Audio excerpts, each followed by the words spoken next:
সবকিছু জয় করতে কে চায় না? সব তার হয়ে যাক, কার ইচ্ছে করে না?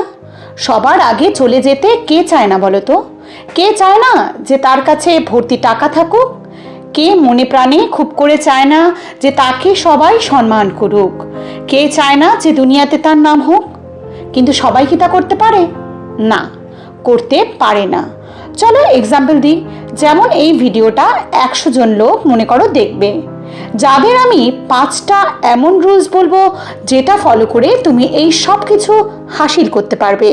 কিন্তু বিশ্বাস করো, এই 100 জনের মধ্যে 50 জনই এই রুল ফলো করার কথা ভাববে, এবং এই 50 জনের মধ্যেও আবার 30 জন পরের দিন সব ভুলে যাবে যে আমাদের কিছু করতে হবে।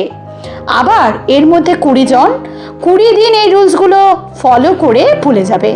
শুধুমাত্র 1 থেকে 2 জনই পারবে এই সবগুলো রুলকে ফলো করবে এবং উপরে বলা সব স্বপ্নকে সত্যি করতে পারবে।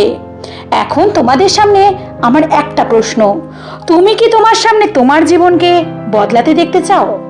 তুমিও কি এই 5টা রুলকে ফলো করে জীবনে পরিবর্তন আনতে চাও? যদি তোমার জবাব হ্যাঁ হয়, তবে একবার কমেন্টে ইয়েস লিখে যেও। আজ থেকে 1 বছর পর নিজের কমেন্টেই নিজে রিপ্লাই দিয়ে নিজেকে প্রুভ করে দেখাও। তো চলো শুরু করা যাক। এই 5টা রুলস এমন যেটা প্রত্যেকটা সাকসেসফুল মানুষ তার নিজের জীবনে ফলো করেছে। তারা এই রুলসগুলো নিজের জীবনে অ্যাপ্লাই করেছে জন্যই হয়তো তারা আজ এত সাকসেসফুল। আমি এটা বলবো না যে শুধুমাত্র এই রুলসগুলো ফলো করলেই তুমি সাকসেস হতে পারবে, তবে হ্যাঁ, এই 5টা রুলস যদি তুমি রোজ নিজের মধ্যে বিল্ড করতে পারো, তবে গ্যারেন্টি তুমি একদিন না একদিন সাকসেস অবশ্যই পাবে। আর এটার রেজাল্ট তুমি 1 বছরেই দেখতে পারবে। আমাদের ফিউচারটা টোটালি আজ আমরা কি করছি তার উপর নির্ভর করে। চলো বন্ধুরা, তবে আমরা সেই 5টি রুল সম্বন্ধে জানি যা তোমাকে সাধারণ একজন মানুষ থেকে সাকসেসফুল একটি মানুষ তৈরি করবে। আর এর মধ্যে যে 2 নম্বর রুলটা আছে তা প্রায় সব সাকসেসফুল মানুষটাই অ্যাপ্লাই করে থাকে। Rule number 1, choose work according to your interest. যখনই তুমি কোনো একটি ফিল্ডে নিজের কেরিয়ারের কথা ভাববে, তখন সেটা তোমার ইন্টারেস্টের কোনো বিষয় যেন হয় তার দিকে নজর দিতে হবে, যেটা তুমি বিনা ক্লান্ত হয়ে বিনা দুঃখে লং টাইম পর্যন্ত কাজ করে যেতে পারো। যেই কাজ করতে তোমার মজা লাগে এমন ফিল্ডকেই সিলেক্ট করতে হবে নিজের কেরিয়ারের জন্য।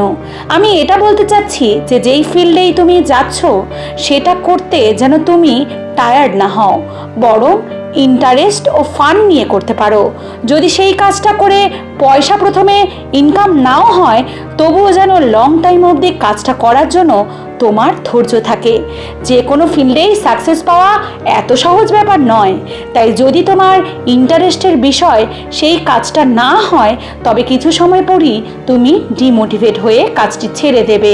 তাই সবার প্রথম কাজ হলো ইন্টারেস্টিং ওয়ার্কের সিলেকশন করা, এবং কোনো ফিল্ডকে চুজ করলে তার ইন্টারেস্ট যেন লং টাইম অবধি থাকে তার দিকে নজর দেওয়া, এবং তা থেকে সাকসেস পাবে সেটা তোমার ওয়াইজলি চুজ করতে হবে। আর কিভাবে তুমি এটা চুজ করতে পারো তার একটি মেথডও আমি তোমাদের বলছি। প্রথমে একটা কাগজ আর একটি পেন নাও এবং সেই খাতায় 5টি এমন কাজের নাম লেখো যেটা করতে তোমার খুব ভালো লাগে, মানে তুমি করতে ইন্টারেস্ট অনুভব করো। তারপর এই 5টি কাজের মধ্যে শুধু 3টি কাজকে সিলেক্ট করতে হবে, এবং 3টি কাজ করতে দিলে তুমি কোন কাজটি করতে প্রেফার করবে সেটা ভাবো এবং সেটাকেই নিজের কেরিয়ার অপশন হিসেবে চুজ করে নাও। Rule number 2, improve yourself every day. এখন তুমি ইন্টারেস্ট অনুযায়ী একটা ভালো কেরিয়ার অপশন তো চুজ করে নিলে, এখন প্রয়োজন ওই ফিল্ডে নিজেকে আরও তুখার করে তোলার। এখনকার যুগে যেটাকে বলে নিজেকে প্রো তৈরি করার।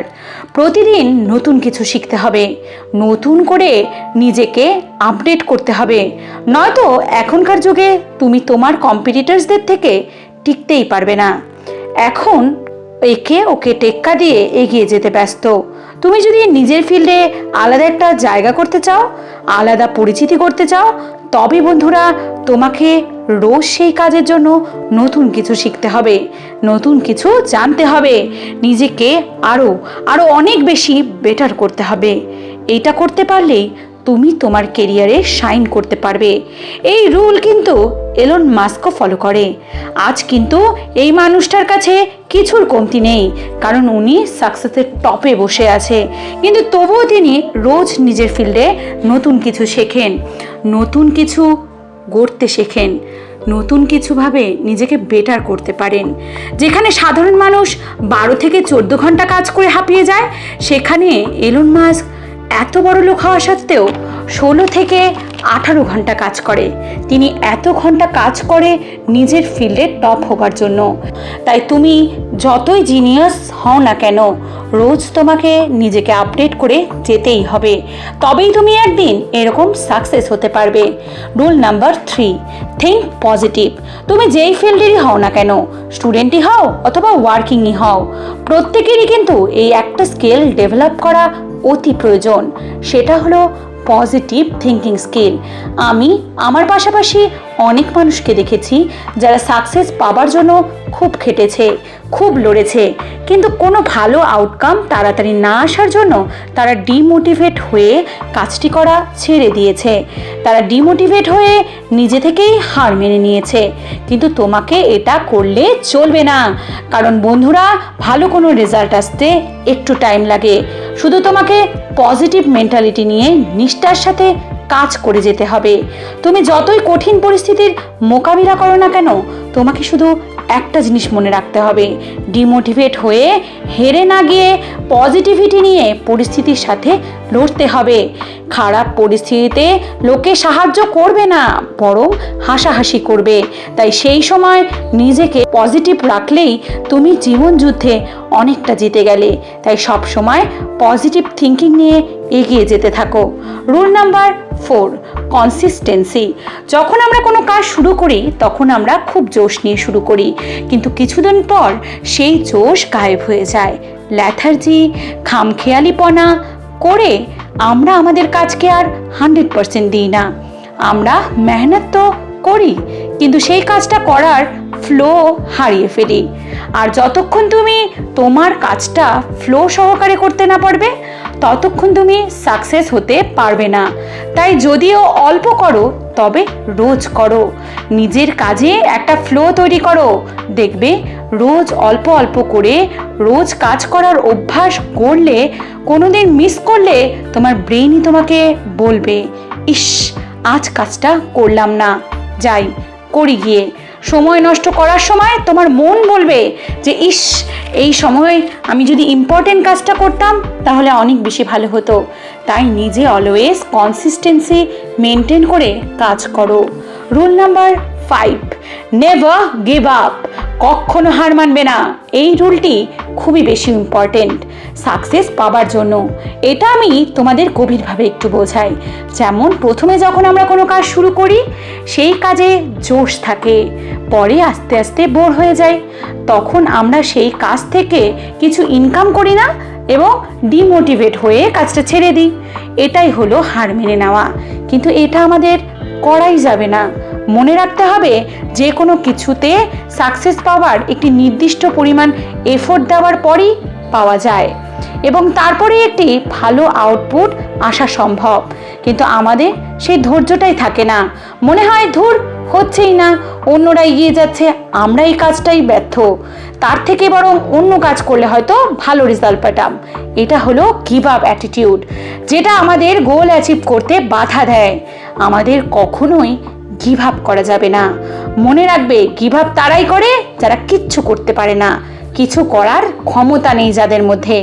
সব কাজেই স্ট্রাগল আছে, তাই ধৈর্য ধরে শুধু খেটে যাও, দেখবে ঠিক একদিন সফল হবে। নিজের মধ্যে never give up attitude build করতে হবে, তাহলে দেখবে সাকসেস একদিন ঠিক তোমার কাছে এসে ধরা দেবে। তাহলে বন্ধুরা, এই ছিল 5টি রুল যা তুমি নিজের জীবনে অ্যাপ্লাই করে একজন সাকসেসফুল মানুষ হতে পারবে। বড় বড় সফল ব্যক্তিরাও কিন্তু সফল হওয়া সত্ত্বেও এই রুলগুলো রোজ ফলো করে। তো বন্ধুরা, প্রত্যেকটি ভিডিওর মধ্যেই আমি তোমাদের কিছু শেখাতে চাই। আশা করি এই ভিডিওটার মাধ্যমেও তোমরা কিছুটা মোটিভেট হলে, তোমাদের গল্প শোনার আগ্রহে থাকলাম। Thank you.